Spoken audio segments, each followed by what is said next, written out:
une fois de tendre l'oreille, parce que j'ai toujours la voix plus ou moins voilée. Donc veuillez m'excuser pour cela. Alors je vous invite à ouvrir vos Bibles dans l'évangile de Jean, au chapitre 10, et on lira à partir du verset 11. Évangile de Jean, chapitre 10, verset 11.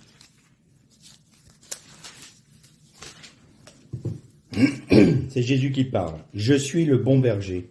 Le bon berger donne sa vie pour ses brebis. Mais le mercenaire qui n'est pas le berger et à qui n'appartiennent pas les brebis voit venir le loup, abandonne les brebis et prend la fuite. Et le loup les ravit et les disperse. Le mercenaire s'enfuit parce qu'il est mercenaire et qu'il ne se met point en peine des brebis. Je suis le bon berger. Je connais mes brebis et elles me connaissent. Comme le Père me connaît et comme je connais le Père, et je donne ma vie pour mes brebis. J'ai encore d'autres brebis qui ne sont pas de cette bergerie. Celles-là, il faut que je les amène. Elles entendront ma voix. Il y aura un seul troupeau, un seul berger. Le Père m'aime parce que je donne ma vie afin de la reprendre. Personne ne me l'ôte, mais je la donne moi-même. J'ai le pouvoir de la donner et j'ai le pouvoir de la reprendre. Tel est l'ordre que j'ai reçu de mon Père. On fera une deuxième lecture, cette fois-ci dans le livre des psaumes, psaume 23.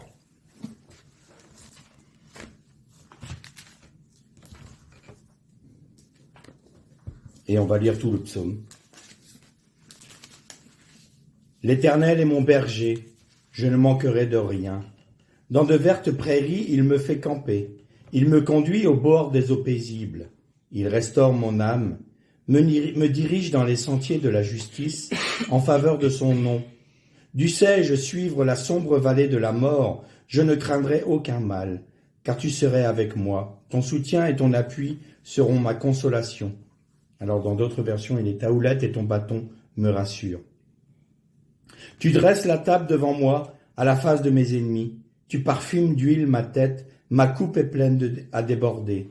Oui, le bonheur et la grâce m'accompagneront ma vie durant, et j'habiterai de longs jours dans la maison du Seigneur.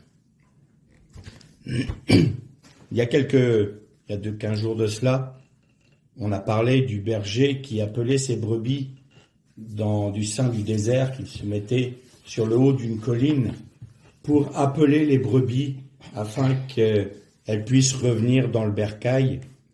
Et on avait dit que Jésus, par son sacrifice, était le berger qui appelait toute brebis, qu'elle soit d'Israël ou qu'elle soit des nations, à répondre à son appel et à rentrer dans la bergerie. C'est la raison pour laquelle Jésus disait dans ce premier passage, dans l'évangile de Jean, « Il y a encore des brebis qui ne sont pas de ce troupeau. Il faut que je les ramène. » Il parlait des nations. Et il y aura un seul troupeau, un seul berger, un seul père. Le berger. J'ai souvent dit qu'il fallait toujours remettre dans son contexte historique et dans le contexte hébraïque ce que l'on lit dans la Bible. Pourquoi ? Parce qu'il y a des choses très importantes qu'il faut savoir pour comprendre la teneur des propos du Seigneur Jésus ou même des apôtres.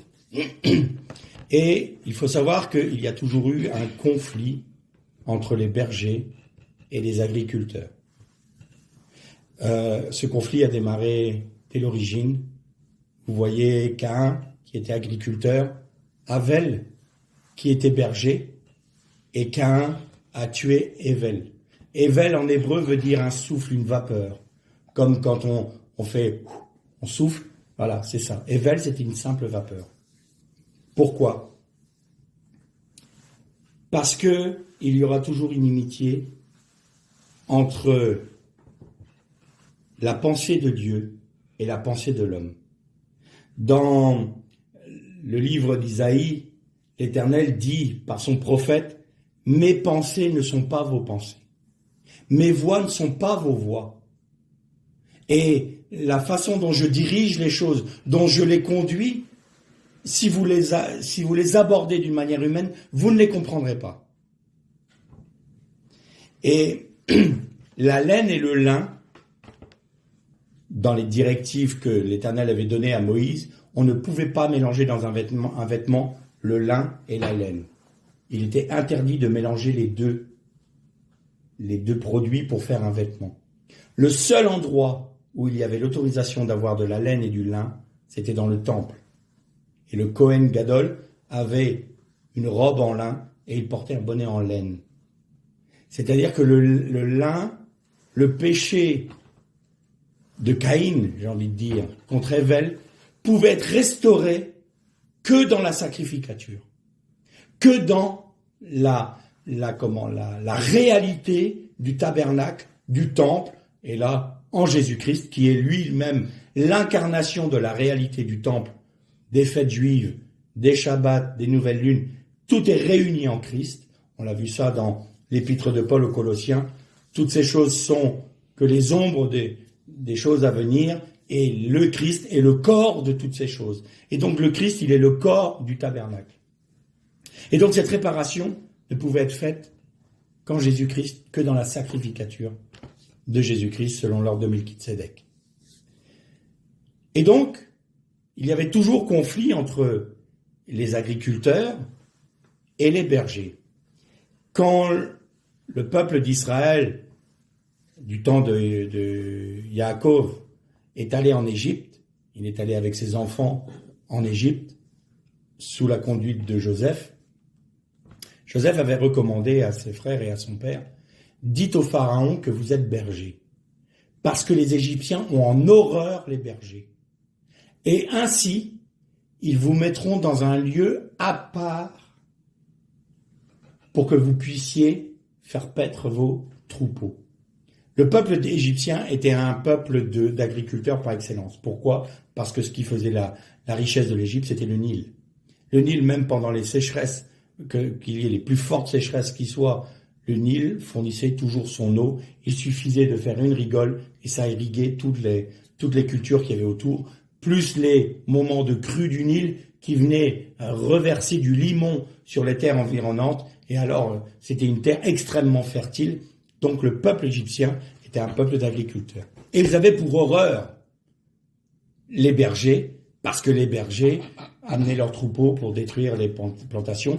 Et on retrouve cette même pensée en Israël. Vous vous souvenez, je vous ai dit qu'il y a des moments, quand il y avait des sécheresses, ils sortaient du désert de Juda avec leurs troupeaux pour venir de l'autre côté de la montagne qui sépare le pays en deux, la colonne vertébrale d'Israël, donc le mont des Oliviers, pour aller faire paître leurs troupeaux dans les cultures pour pas perdre leurs troupeaux. Le problème qu'il y avait avec ça, c'est que les bergers n'admettaient jamais qu'ils avaient fait exprès d'emmener leurs troupeaux dans les cultures. Les agriculteurs faisaient des enclos en pierre et ils trouvaient une brèche, les bergers, ils faisaient rentrer leurs troupeaux. Ah non, nous on n'a pas fait ça, on n'a pas fait ça. Et ils étaient des menteurs nés, j'ai envie de dire. Et vous verrez que c'est une réputation bizarre. Vous verrez ça tout à l'heure. Et donc, il fallait que le peuple d'Israël, sous Yaakov, soit mis à part en Égypte. Parce que comme ça, il n'était pas intégré totalement dans le peuple égyptien pour ne pas pour pas devenir complètement idolâtre. Dans la tradition juive, les sages d'Israël disent que l'Égypte avait 50 degrés d'impureté. Ils étaient arrivés à un tel degré d'idolâtrie que l'Égypte était 50 degrés d'impureté.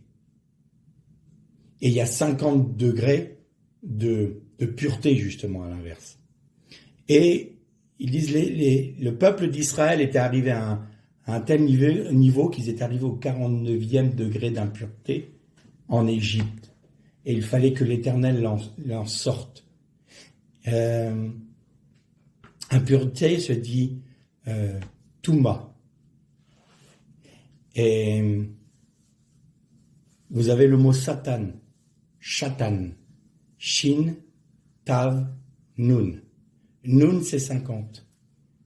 Shin, c'est la première lettre de Shalav. Shalav, c'est niveau, degré. Tav, c'est Touma. 50 degrés d'impureté, c'est Satan. Pour retrouver cette notion-là dans le mot même de Shatan, l'ennemi, 50 degrés d'impureté. Et c'est la raison pour laquelle, à la sortie d'Égypte, il a fallu qu'ils attendent 49 jours pour se préparer pour recevoir la Torah. Et ils l'ont reçu le 50e jour, pour rentrer dans l'année du jubilé. Donc ça, c'est une petite parenthèse que je vous fais pour ça.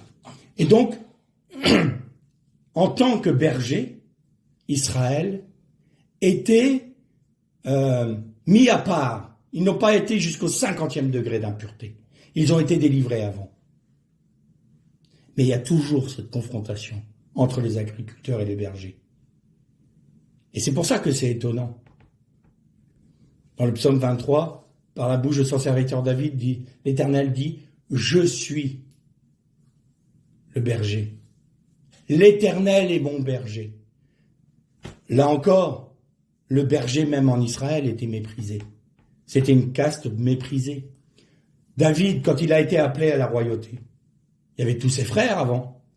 Chez Ishaï, quand Samuel est venu chez Ishaï pour voir ses fils, parce que l'Éternel avait dit, parmi les fils d'Ishaï est le nouveau roi d'Israël, il a regardé tous les fils d'Ishaï, il a dit, waouh, il y en a des costauds, il y en a des qui ont de la prestance, voilà, c'est sûrement lui. L'Éternel dit non, c'est pas lui. Puis tous les fils passent, puis il dit, mais je comprends pas. Et il va voir Ishaï, il lui dit, mais il te reste pas un fils? Ah, si, il reste bien le petit. Ah, mais lui, c'est le berger. Il est en train de garder le troupeau. Pourquoi veux-tu que j'ai pensé une seule seconde d'une manière de venir? Et vraiment, c'est un berger, quoi. Ben, fais-le venir. Et le Seigneur dit, c'est lui que j'ai choisi. Ben, on ne comprend pas. Mes pensées ne sont pas vos pensées. Et c'était à tel point que les bergers du temps de Jésus, et même avant, c'étaient les seuls. Vous savez que dans la loi juive, on ne pouvait accuser quelqu'un que sur la déposition de deux ou trois témoins. Les seuls témoignages qui n'étaient pas reçus légalement, c'était les témoignages des bergers. Un berger, c'est un menteur. Donc sa parole ne pouvait en aucun cas faire autorité lors d'un procès. Et Jésus dit à ses disciples, « Je suis le bon berger. » Et à travers la bouche de David, il dit, « L'Éternel est mon berger. » Enfin, Seigneur, tu veux nous choquer en permanence. Tu nous dis de boire ton sang. Tu nous dis de manger ta chair. Tu nous dis que tu es un berger. Mais enfin, t'es pas menteur, tu es la vérité. Dans l'Épître aux Corinthiens, Paul dit « L'Éternel veut confondre les choses sages du monde en utilisant les choses viles. » Le berger, c'était considéré comme le plus vil. David était le plus jeune des enfants d'Ishaï, et en plus, il était berger. Le plus méprisable qui soit. L'Éternel, c'est lui que je choisis. Il sera le père du Messie. C'est sa maison qui sera la maison royale sur Israël pour l'éternité. Mais enfin, Seigneur, quand Jésus a été appeler ses disciples, et notamment les 12, parce qu'il y avait plusieurs disciples, mais notamment les 12 qui sont appelés les apôtres de l'agneau. Pourquoi? Parce que c'est eux qui vont régner sur la maison d'Israël dans son ensemble. Un apôtre par tribu d'Israël régnera sur Israël dans le millénium. Il a pris quoi? Des grands théologiens, des grands rabbins reconnus, des docteurs de la loi? Non, il a pris un PSG qui n'avait pas une bonne réputation, voleur, pas des pêcheurs, il avait une petite entreprise de pêche. Voilà, il a pris des choses viles du monde qui n'étaient pas reconnues, mais même le Sanhédrin disait, mais on ne comprend pas, c'est pas des gens du peuple. Quand Pierre prêchait, et il connaît la Torah à ce point, comment se fait-il? Il n'a pas été dans les yeshivot, il n'a pas été dans les écoles rabbiniques, il ne connaît pas la Torah, comme nous la connaissons. Nous passons notre vie à étudier la Torah. Et lui, il débarque là du lac de Galilée avec son poisson, il sent encore le poisson et il me raconte tout sur la Torah. Comment a-t-il acquis cette connaissance? Parce que j'utilise les choses viles de ce monde pour confondre les sages. Alors aujourd'hui, c'est toujours la même chose. La propension première de l'homme, c'est essayer d'être quelqu'un. Essayer d'être reconnu. Essayer d'avoir une aura par les diplômes, par tout ce que vous voulez. Et à partir de là, dire aux gens, puisque je suis cette personne, vous devez m'écouter. Alors on va aller dans les instituts bibliques, on va fonder des instituts bibliques, des écoles bibliques, des diplômes de théologie, de doctorat. Un jour j'étais choqué, j'entendais le témoignage d'une personne qui voulait devenir pasteur. Et dans son témoignage, c'était ça en substance. J'étais là, sortant de la seconde, je me demandais ce que je devais faire comme boulot. Puis j'ai choisi Théo. J'ai choisi Théo. Il aurait pu faire, j'ai choisi commerce. Je fais théologie. Puis, je vais être pasteur, quoi. Mais c'est quoi ça?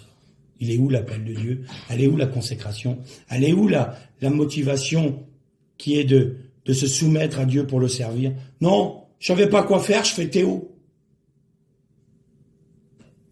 Fais Théo.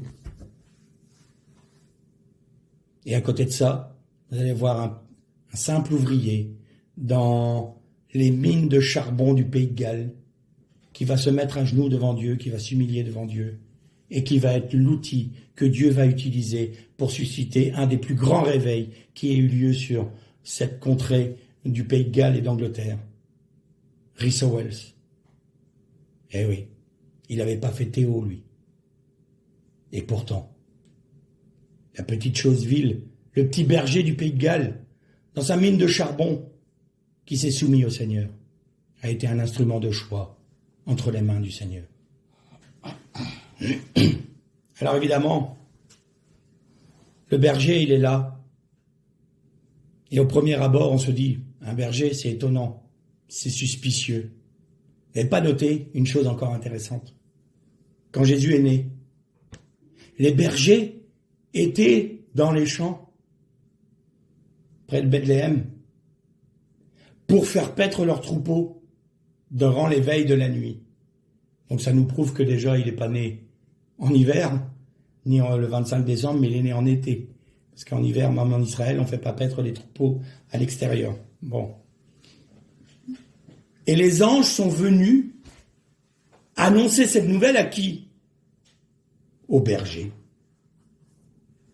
Allez dire à mon peuple que le Messie d'Israël est né. Seigneur, quand même, franchement, là, on ne comprend pas ta façon de faire. Tu prends des personnes dont leur parole ne peut même pas être reconnue devant un tribunal, et tu leur demandes d'être les témoins de l'événement le plus important qui puisse arriver sur cette terre, la venue du Messie d'Israël. Et c'est à eux que tu demandes d'annoncer ça. Mais personne ne va les écouter, Seigneur. Non, justement, personne ne va les écouter, si ce n'est ceux qui ont faim et soif de moi. Ils reconnaîtront ma voix. Ils reconnaîtront la voix du bon berger. Pas du mercenaire, du bon berger. Et dans le psaume, on voit David qui dit « Ta houlette et ton bâton me rassurent ». Et le berger avait deux instruments. La houlette, c'est un bâton avec un crochet qui permet au berger d'attraper la brebis si elle est dans un endroit escarpé ou si elle a du mal à s'approcher de lui par crainte. Il attrape sa patte arrière et il l'amène à lui pour la soigner, pour lui apporter ce dont elle a besoin. Et donc, il la prend avec douceur, soit pour la sauver d'un danger potentiel, soit pour la prendre sans l'effrayer pour pouvoir la soigner. Et le bâton, un bâton de berger, alors on confond les deux, la houlette et le bâton de berger. Le bâton de berger, c'était différent. Le bâton de berger était fait dans un rejeton d'olivier. Et l'olivier, quand il fait un rejeton, il y a un très gros bulbe qui est à sa base. Et vous avez la tige qui pousse. Donc vous avez une très grosse masse de bois au niveau de la racine. Et les bergers coupaient et prenaient cette masse de bois et ils s'en servaient un peu comme d'une massue. Quand il y avait un lion, un ours qui venait attaquer le troupeau, ils prenaient ce bâton et ils frappaient l'animal avec ce bulbe au bout du bâton, et l'animal en général, ou même le loup, il s'éloignait parce qu'il savait très bien que ça faisait très mal. Il pouvait même tuer un animal rien qu'avec son bâton. Et à tel point qu'ils avaient une telle dextérité qu'il y a des moments même où ils lançaient le bâton avec le bulbe et ils arrivaient à atteindre l'animal. Et donc ta houlette qui vient m'apporter le soin dont j'ai besoin, et ton bâton qui vient me protéger de l'ennemi. Ta houlette et ton bâton me rassurent. Et le bon berger qui a donné sa vie sur la croix, qui est au sommet de la colline de Golgotha, de Galgalta, on va voir ça à la fin de la méditation, il est là et il appelle tout son peuple, toutes ses brebis, celles qui ne sont pas encore rentrées dans la bergerie, celles qui ne savent pas encore qu'elles ont le salut en Jésus-Christ. Il les appelle à travers des témoins qui sont considérés comme vils. Nul besoin de faire de grandes études théologiques. C'est pas le grand savoir qui apporte le salut. C'est une parole de vie, une parole qui est transmise dans l'esprit de vie qui donne la vie à la parole écrite. Et il appelle ses brebis. Et parfois, les brebis du bercail, elles ont tendance à s'éloigner dans le désert. Elles repartent. Elles prennent du champ par rapport au berger. Elles prennent du champ par rapport au troupeau en se disant « Oh, moi je vais faire ma petite vie ». Et parfois, elles s'éloignent tellement qu'elles n'entendent même plus la voix du berger.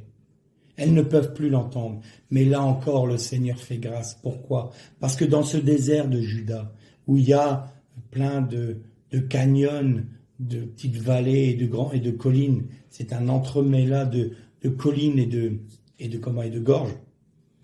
Et bien là encore, nous dit le prophète Jérémie, j'ai mis sur ton sentier des poteaux indicateurs qui te disent ton salut, ta paix, ton repos, ta justice, ta sanctification, c'est par là. Suis le chemin. Je te le montre.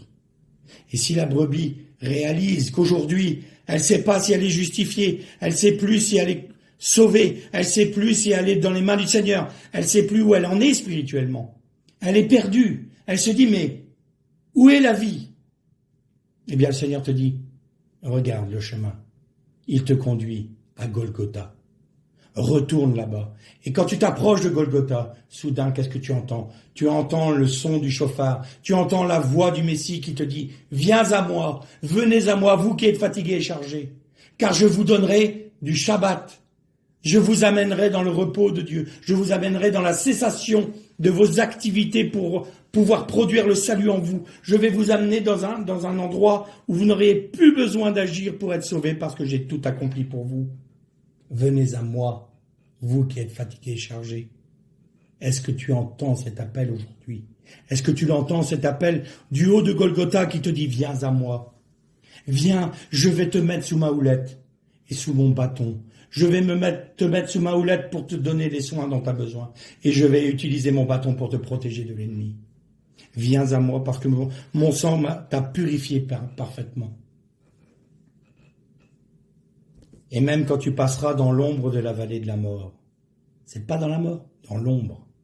Même quand tu auras l'impression que tout est perdu, quand dans ta vie que tout est perdu, je suis là et je te rassure. Et tu sais, je vais t'amener près des eaux paisibles. Tu n'auras plus jamais soif. Parce que c'est moi qui serai ta source d'eau vive. Alors évidemment, ça marche pour le salut, évidemment. Venez à moi, vous qui êtes chargés de vos soucis, de votre péché, de vos tribulations. Venez à moi, je vais vous décharger de votre péché. Je vais vous enlever le péché, je vais vous purifier de votre péché, venez à moi.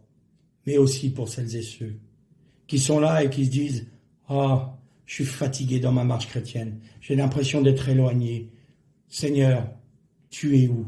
Et là, vous tombez sur un poteau indicateur qui vous dit « Le Golgotha, c'est là, reviens à la croix, reviens à Golgotha. » Et à Golgotha, tout d'un coup, vous entendez sa voix qui dit « Viens, approche-toi, je veux te garder dans le troupeau. » Alors parfois, avec tout ce qu'on entend aujourd'hui, parce qu'il y a moult et moult enseignements qui se donnent, et aujourd'hui avec les nouvelles technologies, on peut être à l'écoute de beaucoup d'enseignements. Comment reconnaître ce qu'est la voix du bon berger, de ce qui ne l'est pas? Eh bien, d'abord, si nous n'avons pas un cœur droit devant Dieu pour recevoir ce que lui a à nous dire, et si nous disons en nous-mêmes, voilà ma position, telle est ma pensée, et je veux que la Bible dise ce que moi je pense, déjà là, c'est plus la peine d'insister, vous êtes dans l'erreur. Pas parce que vous êtes plus mauvais qu'un autre, mais parce que vous n'avez pas décidé de remettre en question votre propre vie pour recevoir celle de Dieu. À partir du moment où vous voulez faire rentrer la Bible dans votre conception, dans votre religion, dans votre philosophie, ça ne fonctionnera pas. Et alors, si vous êtes honnête et droit devant Dieu, Seigneur, révèle-toi à moi. Est-ce que ce message que je suis en train d'écouter là tout de suite, est-ce qu'il est de Dieu? Il y a plusieurs choses pour le reconnaître. Premièrement, est-il biblique? Est-ce que c'est fondé sur la Bible? Est-ce que ce n'est pas un texte qui est sorti de son contexte pour tordre le sens de la parole et pour l'amener? D'une part, vous avez tous la Bible pour reconnaître si le message que vous entendez est de Dieu ou pas de Dieu. Deuxièmement, vous avez l'Esprit de Dieu en vous. Et l'Esprit de Dieu en vous atteste en votre fort intérieur si c'est de Dieu ou si c'est pas de Dieu. Alors parfois, vous êtes là, vous ne savez pas trop dire « Mais est-ce que c'est de Dieu, c'est pas de Dieu ?» Et puis ça va à l'encontre de vos convictions, un peu, de tout ce qu'on vous a appris dans votre milieu religieux. Et vous vous dites « Oh, je suis un peu méfiant. » Ça m'est arrivé une fois. Et je vais vous parler juste de mon témoignage courtement. Un jour, j'entends le message d'un frère qui apporte quelque chose que je ne saisissais pas. Le premier réflexe que j'aurais eu, c'est « Oh, bon, lui, il se trompe, non, c'est pas possible, ça cadre pas avec ce que je pense. » Donc, hop, je le balaye. Et puis le Seigneur a continué son œuvre dans ma vie, et j'ai réécouté ce frère. Et j'ai réalisé que ce qu'il disait était biblique, mais plus encore, c'est moi qui n'étais pas au niveau pour recevoir cette parole à ce moment-là. Et plutôt que de le juger en le rejetant comme je l'ai fait, j'aurais dû dire, tiens, ça m'interpelle parce que je constate que c'est biblique, je constate qu'il a une conviction, il y a quelque chose, il y a de la vie dans ce qu'il dit, mais je comprends pas. Et ça a heurté, franchement, ma culture religieuse de l'époque. Ce que je ne savais pas, c'est que le Seigneur était en train de labourer mon cœur. Il travaillait la terre de mon cœur, de manière à pouvoir recevoir cette parole. Mais mon cœur était encore trop dur à ce moment-là. Il n'était pas encore assez préparé. Alors le Seigneur a poursuivi. Et il a continué son œuvre de labourage de mon cœur. Et il a pu semer la graine. Et aujourd'hui, j'annonce le même message que ce frère. Parce que je sais que c'est la vérité. Je le sais parce que c'est au fond de moi-même. Alors, quand vous entendez des frères, évidemment, si c'est des prédications sur le saint rire, si vous donnez $1000 ou 1000 €, vous en recevrez 100 000. L'évangile de la prospérité. Si c'est pour satisfaire votre chair, vous savez une chose, c'est très clair, c'est pas de Dieu. Ce qui est de Dieu, c'est faites taire votre chair, écoutez Christ. Arrêtez de penser ce que vous voulez, mais soumettez-vous à Christ. Ça, c'est la vérité. Ça, c'est le message. Alors, il y a des moments, on n'est pas au niveau pour recevoir les paroles. Et c'est ce que Paul disait, retenez ce qui est bon. Retenez ce qui est bon pour vous sur l'instant présent. Et pour le reste, Ne vous y attachez pas. Le Seigneur reviendra en son temps. Le Seigneur avait dit à ses disciples, j'ai beaucoup de choses à vous dire, mais vous ne pouvez pas encore les supporter. Ne pouvez pas encore les supporter. Il faut que vous alliez plus loin avec moi pour pouvoir comprendre ce que j'ai à vous dire. Il y a des disciples qui ont été choqués, ce que je disais tout à l'heure. Enfin, Seigneur, tu nous dis de manger, de boire ton sang, de manger ton corps. Mais qui peut entendre une parole pareille? Et là, vous voyez des personnes qui sont là en disant, ah non, non, ça va tellement à l'encontre de ma culture juive, je ne peux pas accepter cette parole. Oh, non, sors. Et ces personnes-là, elles vont même utiliser la parole de Dieu. Tel Pierre dans le jardin de Gethsémanée, quand la cohorte est venue pour arrêter Jésus. Qu'est-ce qu'a fait Pierre? Il a pris une épée, il a coupé l'oreille du serviteur du grand sacrificateur. Qu'est-ce que ça symbolise, ça? L'épée, c'est la parole. Elle doit trancher ce qui est de l'âme et de l'esprit. Elle doit séparer ce qui est profane de ce qui est saint. Et il a utilisé la parole pour blesser l'autre. Combien de fois on utilise la parole de Dieu pour blesser un frère ou une sœur? Ou pour lui montrer, tiens, je vais lui jeter cette parole-là, comme ça va lui refermer son clapet, et il va comprendre, et s'il ne comprend pas, tant pis pour lui qu'il brûle en enfer. Je te condamne par la parole de Dieu, je te frappe avec l'épée. Attention, qu'est-ce qu'a fait Jésus? Il a dit à Pierre, arrête ça, range ton épée dans ton fourreau. Tu l'utilises mal, ma parole. C'est pas comme ça que je veux que tu l'utilises. Et guéris l'oreille du serviteur. C'est pas comme ça que ça fonctionne. Le Saint-Esprit il est doux, humble. Il vient pas là pour frapper et faire mal ou blesser. Si jamais on veut pas de lui, il se retire. Mais il est pas là, certainement pas là, pour couper des oreilles, pour couper des têtes. Donc, quand notre attitude face à un message ou face à quelqu'un que l'on sent que c'est biblique, que l'on reconnaît que c'est biblique ce qu'il dit et qu'il y a la vie dans son message, plutôt que de le rejeter et d'essayer de le frapper, il faut peut-être se placer devant le Seigneur en disant « Seigneur, je ne comprends pas ce qu'il a dit là, mais ça paraît être conforme à ta parole. Je vais encore vérifier si c'est dans ta parole. Et Seigneur, si c'est ça, montre-moi, enseigne-moi en ton temps. » Et le Seigneur le fera, comme il l'a fait pour moi avec ce frère. On terminera ce message par une dernière lecture que l'on fera dans le premier livre des Rois, au chapitre 6. Et on va lire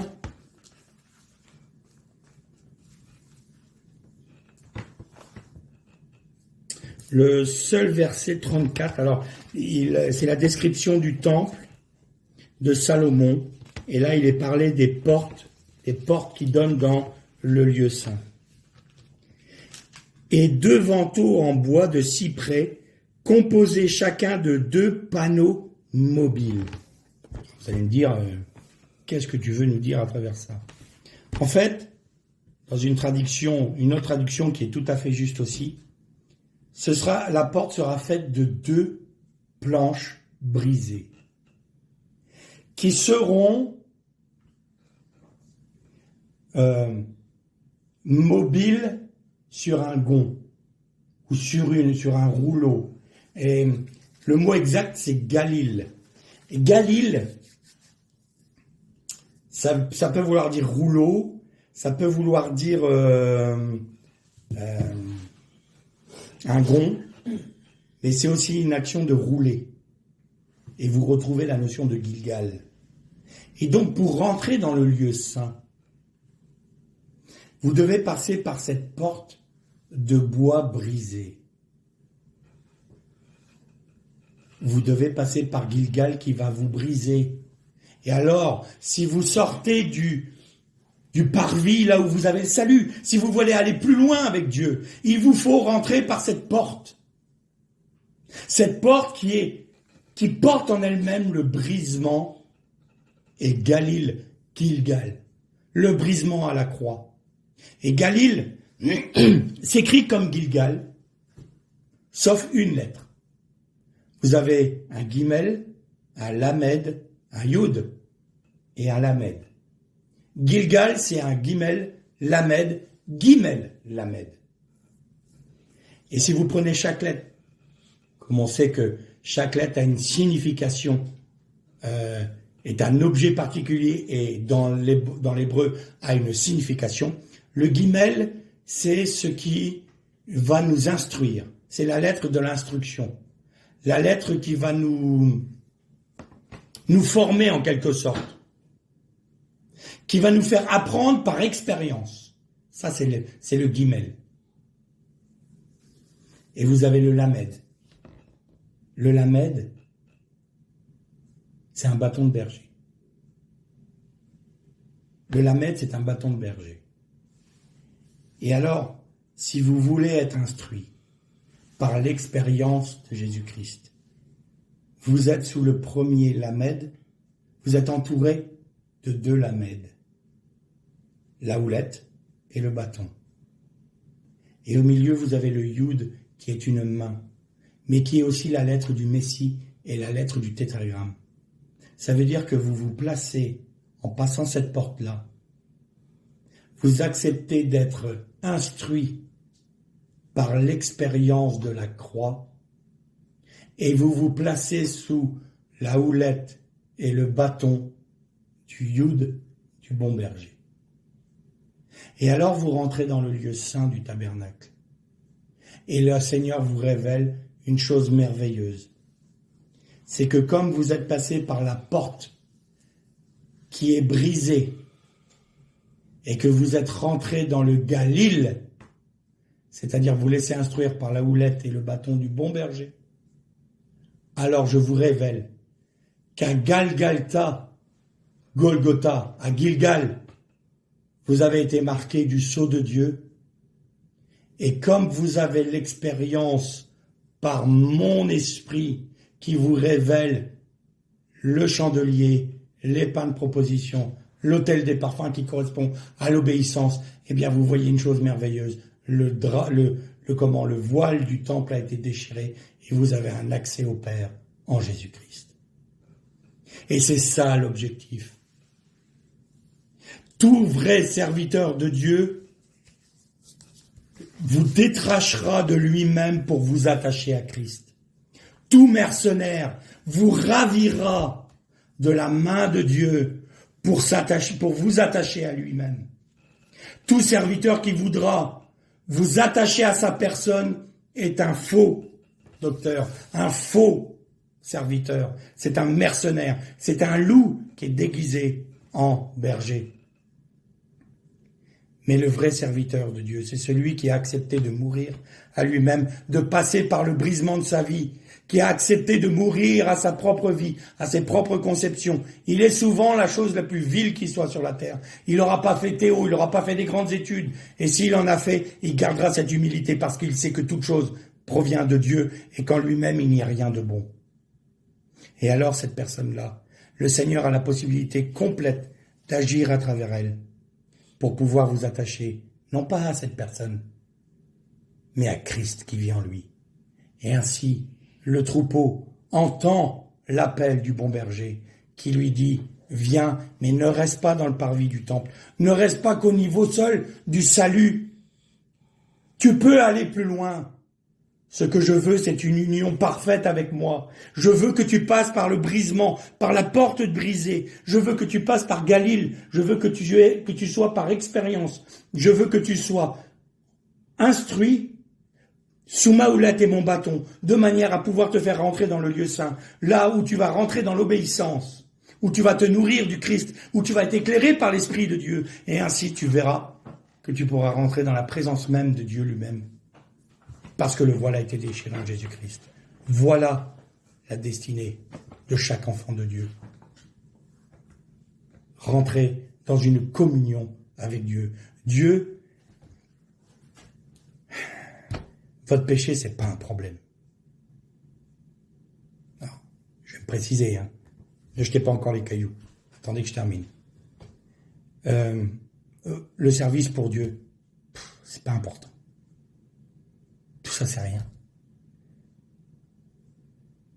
Le Seigneur veut qu'on soit totalement abandonné entre ses mains. Pas pour recevoir quelque chose. Parce que si on dit, Seigneur, je veux m'abandonner entre tes mains pour ne plus pécher, c'est encore nous le but de la manœuvre. Seigneur, je veux m'abandonner entre tes mains pour être sanctifié, pour avoir une vie sainte, c'est encore nous l'objectif. Non, Seigneur, je m'abandonne entre tes mains parce que tu es le seul et le vrai bon berger. Christ Jésus, tu es le seul objet de mon attente. Tu es le seul but dans ma vie. Je m'abandonne non pas pour être comme ceci ou comme cela, pour être délivré de mon péché, pour être sanctifié. Non, ma foi, c'est dans ce que tu as accompli. Non, mon abandon est entre tes mains parce que je veux m'abandonner à toi qui es une personne, mon Sauveur et mon Seigneur. Je n'ai pas d'autre but. Et en faisant ça, nous sommes un outil utile entre les mains du bon berger. L'Er les Shalom.